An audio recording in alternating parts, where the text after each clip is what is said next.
What if I told you that your deepest empathy, the very core of who you think you are, is not a spiritual gift?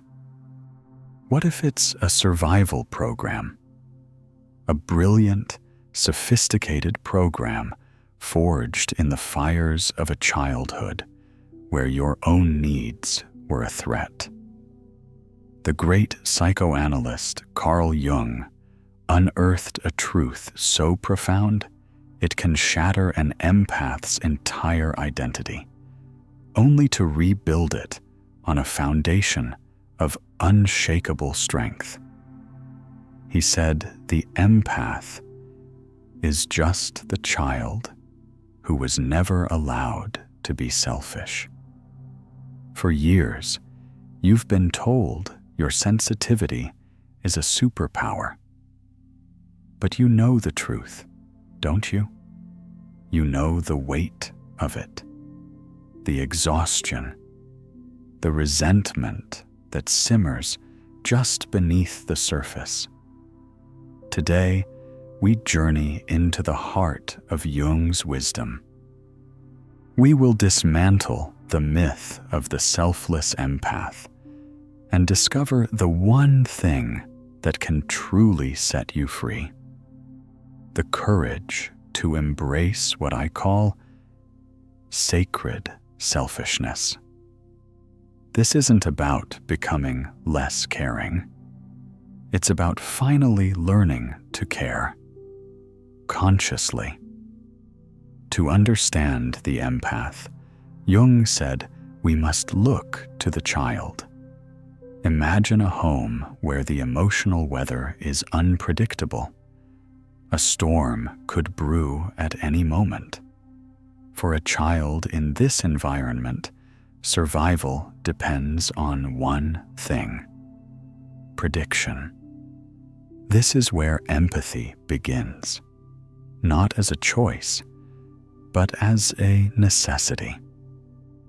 Jung called this premature ego adaptation. You didn't just learn to read the room. You became the room. Your nervous system became a seismograph, finely tuned to detect the slightest emotional tremor from a parent or caregiver.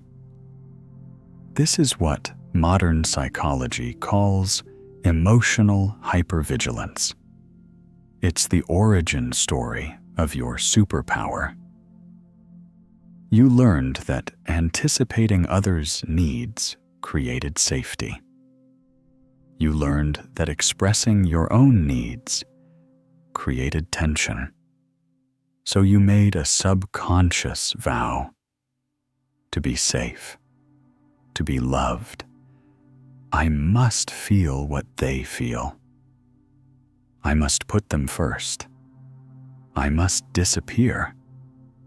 And in doing so, you paid a terrible price. You suppressed what Jung considered essential for a healthy psyche: your authentic, divine selfishness. The natural, innocent self-interest every child needs to form a strong sense of self. This creates the empath's paradox. The very sensitivity that makes you so attuned to others becomes the barrier that prevents you from ever truly knowing yourself. You became an expert in everyone else's inner world while remaining a stranger in your own. Jung taught that whatever we reject in ourselves doesn't disappear. It gets pushed into the unconscious, into what he famously called the shadow. And what lies in the empath's shadow? Not evil, not darkness, but everything you were taught was wrong to be. Your anger, your boundaries, the power of your no, your right to rest, your desire for reciprocity, your own unmet needs. Your shadow is the part of you that screams, "What about me?" While your conscious mind whispers, "Don't be selfish." This inner conflict creates what Jung would call the wounded healer. You give from a place of emptiness, not fullness. You try to heal in others the very wounds you neglect in yourself. And this is where the poison of resentment begins to grow. Jung's principle of compensation is at work. The psyche always seeks balance. The person who gives endlessly eventually becomes enraged. The one who never says no eventually explodes. The empath who refuses their shadow eventually becomes bitter and depleted. Integrating your shadow isn't about becoming a selfish person. It's about reclaiming your right to be a whole person. As Jung powerfully wrote, one does not become enlightened by imagining figures of light, but by making the darkness conscious. For the empath, that darkness is simply the radical, terrifying act of believing you matter just as much as everyone else. There comes a point on the empath's journey where the old way of being is no longer sustainable. The system crashes. This is not failure. This is empathic burnout. But Jung saw this crisis differently. He called it the individuation imperative, the soul's non-negotiable demand that you finally become who you truly are, not who you were programmed to be. The symptoms are unmistakable. You can't fake caring anymore. The problems of others feel crushingly heavy, not meaningful. You feel a deep, soul-level exhaustion that sleep cannot fix. This is your authentic self, buried for decades, trying to be born.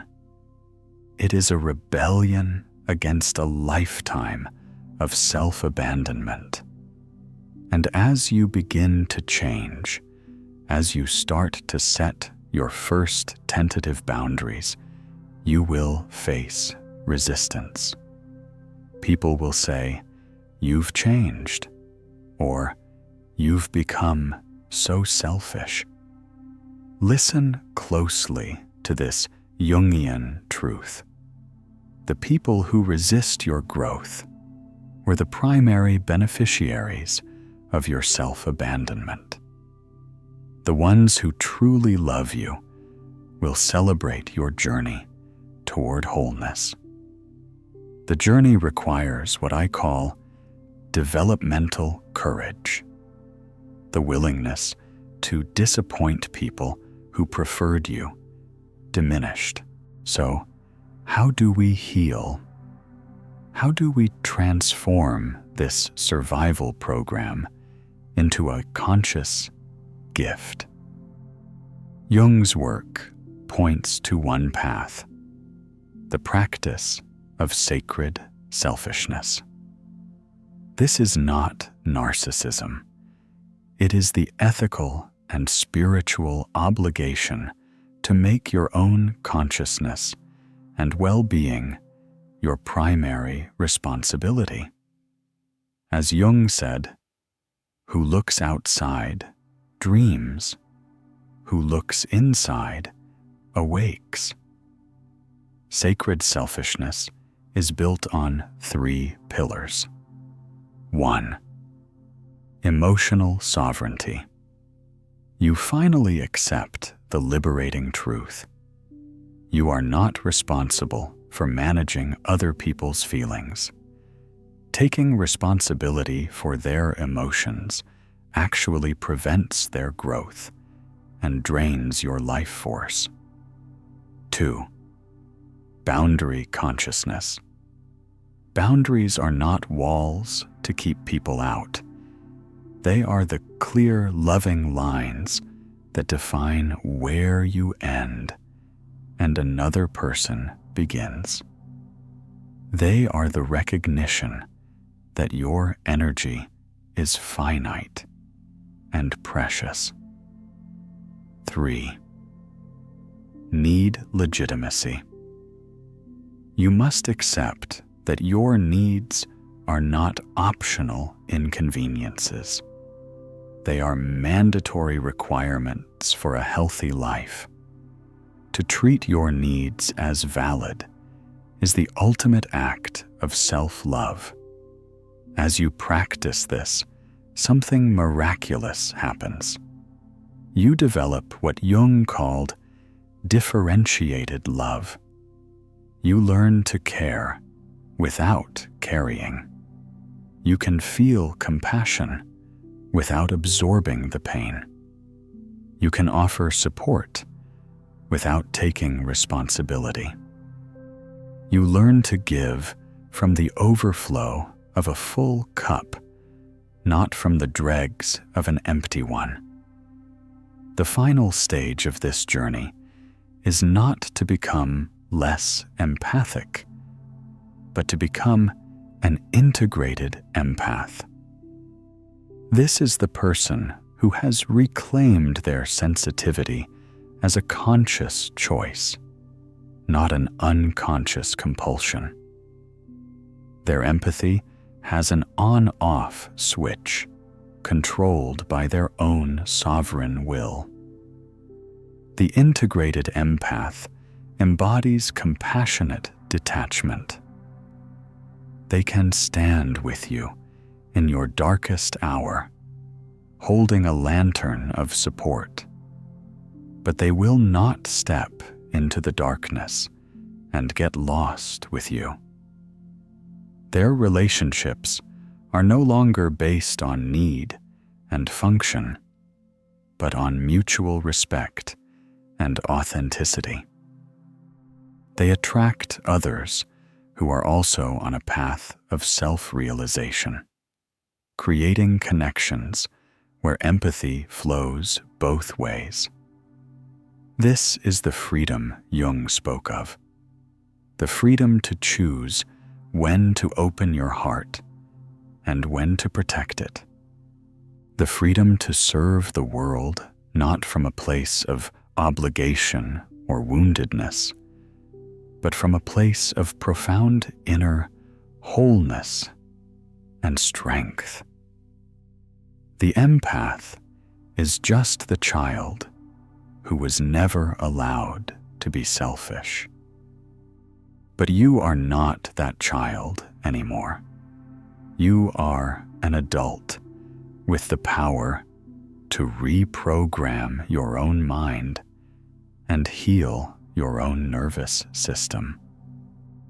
Your journey is not about erasing your past, but about understanding it. It's about realizing that your hypersensitivity was never a flaw. It was a brilliant strategy that helped you survive. And now you can thank that strategy and choose a new one. The next time someone calls you too sensitive, know the truth. You are not too much for this world. You are finally becoming enough for yourself. That transformation from compulsive empathy to conscious empathy is your true gift. It is the greatest offering you can make to a world that desperately needs not more martyrs, but more whole, centered, and truly present human beings. The choice is now yours. The journey from an unconscious empath to one who chooses empathy consciously is one of the bravest journeys a person can take. Where do you see yourself on this path? What moment in the video resonated with you the most? Please share your thoughts and stories in the comments below. This is a safe space for us to connect and learn together. Every experience shared is a guiding light, reminding us that none of us are alone on the path of returning to ourselves. If this content on self-understanding and healing the soul is meaningful to you, please hit the subscribe button and the notification bell. Together, we will continue to explore more profound insights to build a life of wholeness and authenticity. Thank you for listening and for being a part of this community. See you again.